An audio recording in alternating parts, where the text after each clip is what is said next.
but our goal is to become a top 20 project. And when you say top 20 project, do you understand when some people like look at that and be like, get a load of this guy, top 20 project right now, Yeah, it's a few pages down. Like I can of course. understand like second page CoinMarketCap or whatever, but top 20 project. We got to the top 300 in 3 days. So I don't think it's that like if we were to pull up right now, if we were to pull up the top projects on CoinMarketCap, and you were to say like, okay, Shiba Inu sitting at number 16. Okay. I think that's all I have to say right there is Shiba Inu is sitting at 16. And what positive, kind of what positive thing is Shiba Inu doing in the ecosystem? Because like nothing, right? So I think that's the marker. If we could get up there, and of course, Shiba Inu is a meme coin, right? And we don't want to associate ourselves with meme coins. But if you were to say that's the barometer of can you do better than Shiba? Like, I think it becomes a lot more achievable to people. And then if you want to back that up further and you want to go into the top 50 and you say Ethereum Classic is sitting at number 24, right? You say that Toncoin, that like nobody even really knows what it is sitting at number 30. I mean, I'm sure you do, I do as well, but most people don't even know what that is. And you start going down and you start looking at these coins and you start saying the Bored Ape Yacht Club coin, Ape coin, like it's sitting at 40. Sandbox that hasn't even opened yet is sitting at 44. You really just start seeing like Elron is at 48. Nothing against Elron. But BitDAO, I guess that's the Bybit token, I think maybe, or something associated with it. Like it's sitting at 48. Like you start seeing it's not as unachievable as people think it is. And when you go back to the bull run and start thinking about coins that were peaking up in that top 50, I would say more of the cream has risen to the top here in the bear market. If you go back and we look at the history of CoinMarketCap and you look, let's say, I don't know, just gonna pick a date here, like July or August of 2021. If you look at those top 50 projects, I think you'll see a lot of coins that are totally irrelevant right now and say, oh, it would have been easy to pass those. Talk about how exactly the Ben coin is tied to everything you want to do, because I don't fully understand it. I don't think people understand exactly. You want to pass legislation, you want to get crypto education out there, different media things, different perks like the Delta. Like, how does that have to do with Ben coin? And like maybe specifically, if you know, like whether buying, holding, staking, these different things that will ultimately be positive for supply and demand. Yeah. Well, number one, this is a very rare situation. Like we have the liquidity pool. That's what we have. So the profits, so the more volume that it's traded, the more profits we have coming in to be able to do the things we want. And we have a budget set out that's like, 20% goes to public awareness, 20% goes to crypto education, 20% goes to policy and regulation, and then 20% goes to, building we don't want to call it an unbiased crypto news platform, but the fairest crypto news platform that exists. That's what we're going to probably call it. No paid promotions at all. No paid press releases. It will not be funded by projects. It will be funded internally. And so, we talk about that later down the road. Once we go a little further on that, that's not until like Q3. But what happens is those liquidity pool profits, we roll those into those 4 areas. And so as far as the voting, we've got to roll. The voting will be rolling out next quarter. And so we're still trying to get our hands exactly around on whether we want to do snapshot voting, where you get a snapshot to your address and you get a certain amount of voting power based on how much you hold and how long you've held it. Or if we want to do it kind of like staking. We think we want to do, we don't think we want to go the staking route.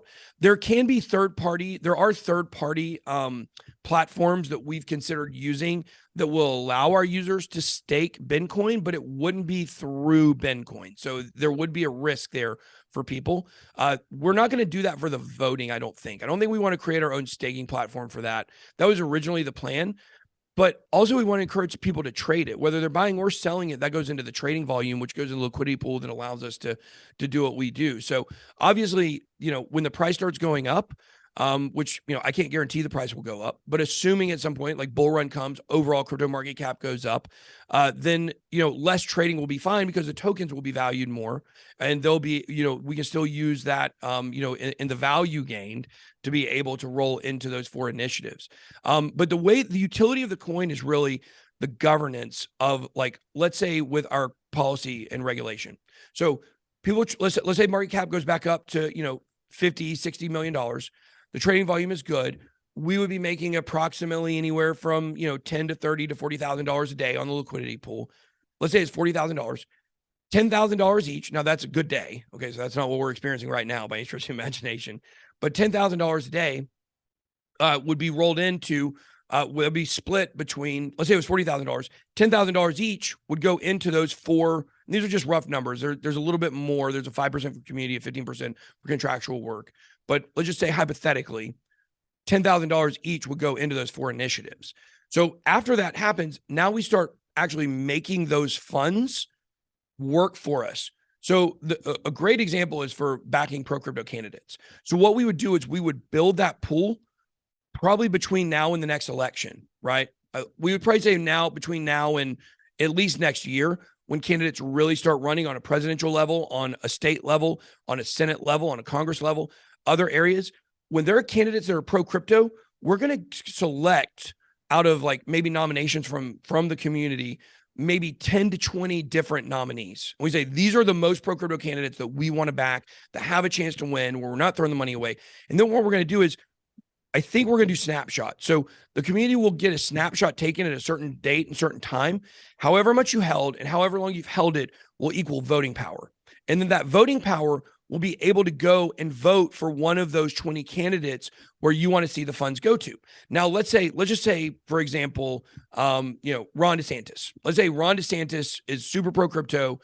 30% of our audience wants the money to go to Ron DeSantis. Okay. What that would mean is that when they go vote, 30% of the pool goes to him. It's not a winner take all scenario. So if there's one candidate that's a smaller candidate that a lot of people like, and 7% of our community votes for that candidate, 7% of those funds are going to go to that candidate. So, and we're also going to be doing other things like, backing, pro crypto organizations like Satoshi Action Fund and stuff like that. But, most of what we do is going to be brought up to community vote. Our logo was chosen by the community. The community chose not to do, they didn't want us to do a version 2 of the staking contract. So there's a lot of things involved that, community has already chosen, even though it's been on Telegram, hasn't been official by the governance, because that doesn't roll out until next month or next quarter. Does that make sense? Yeah. So I understand. So the way all these things you want to do with the token, the way it's actually tied to the token is through the revenue generated through the liquidity pool. The community gets to vote and how that money is used, right? Correct. Yep. And then I'm not saying this is different from many projects that have to deal with this, but like say that Ron DeSantis does get a big chunk of Ben token, it's not paid in Bitcoin. Oh, okay. What's it? Oh, it's going to be converted over to ETH and converted over probably to stable coins or whatever. We have to move it actually into cash to donate it, and that's what we'll do. Okay. So is there a risk of like these donations, this money going to a certain thing being like sold on the open market? And I'm not saying that's different from many projects, but I mean, that's what would happen. Well, if 50% of the liquidity pool profits come back in Bitcoin and 50% come in Ethereum. These are things we still have not worked out 100% yet. That's why we haven't rolled any of this out officially. These are things like, at first I was thinking like, okay, well, this go here, it's real easy. But then you're like, okay, now we're sitting on a bunch of Bitcoin. Like, do we want to really start selling off the Bitcoin from the liquidity pool profits? We already said we won't sell our own supply until we hit at least a 500 million market cap. But the liquidity pool profits, they go into a different fund. So those are things we'll probably let the community vote on that too. We would also have the option maybe to sell some of that OTC, maybe, where it won't hurt the price, and we could trade that out. That is another option we could look at. Like, we use Caleb and Brown for OTC stuff, so it's a conversation we can have with them as well. So the ETH is no big deal. Like, it doesn't matter if you sell ETH, right? Like, we're not gonna be able to affect the market selling ETH. So that is definitely a challenge we are trying to look at and figure out. So we're still at the baby steps of this project right now. How important, like, I want to ask you how important it is that the Ben token increases in market cap. Because if you ask the Bitcoin people, they'll say, well, if Bitcoin doesn't increase in price, then the security model is broken. You ask the ETH people, if ETH doesn't increase in price, that means nobody's using it. Like, how important is that Ben appreciates going forward for this? Well, I said we can't sell any until it hits a $500 million market cap. So from an internal perspective, and once again, it's not about money, but I'm just saying that's well, from our investor, there's an investor side of this too. We have a backer who is the investor for most of the funds that funded this project. So obviously they're in it for money on some level, right? But we also have an agreement that even at that, nobody can sell any of the tokens that's involved in the Bitcoin Collective more than half of 1% of the volume on any given day, even after we reach a $500 million market cap. So internally, you have to understand there is motivation to get this project going in the right direction, and to see the market cap go up. However, if the market cap, let's say if we were able to get to around 100 million and then it stayed sideways forever and it never went up, we were never able to profit from the project, which is not the main focus at all.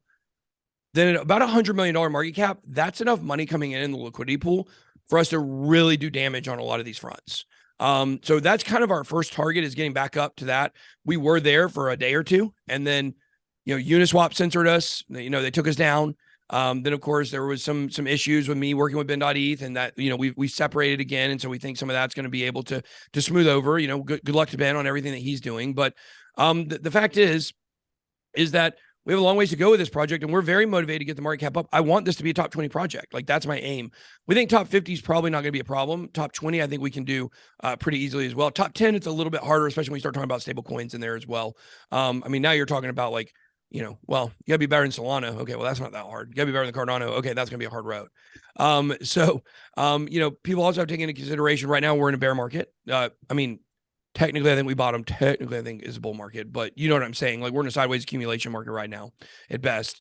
And so once things get bullish again and we get crypto adoption going in the right direction, people are going to want more of that. Right now, nobody cares about crypto adoption because everybody's searching meme coins on Google.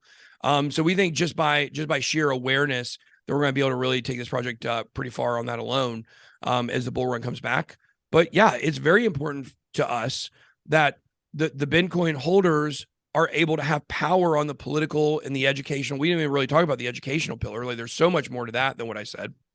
We're going to create an accredited blockchain group that is able to accredit crypto education materials. And then that's going to open the door for them to get into schools and colleges and universities. Like, that's another route that we're going to be going. People are going to care about that in the bull market. They don't care about it in the bear market. The only thing everybody cares about is how much my portfolio dropped. So in order to create the environment where we're going to be able to achieve all the goals we want to achieve, yeah, the project has to move forward. Like, what crypto project is moving forward and less people are wanting to take part in it? And, we want more people taking part in the Ben ecosystem. And, we hope, that people are going to understand the mission of crypto adoption and want to be involved. And, I can't guarantee people prices are going to go up. I can't ever guarantee that. But our goal is to become a top 20 project.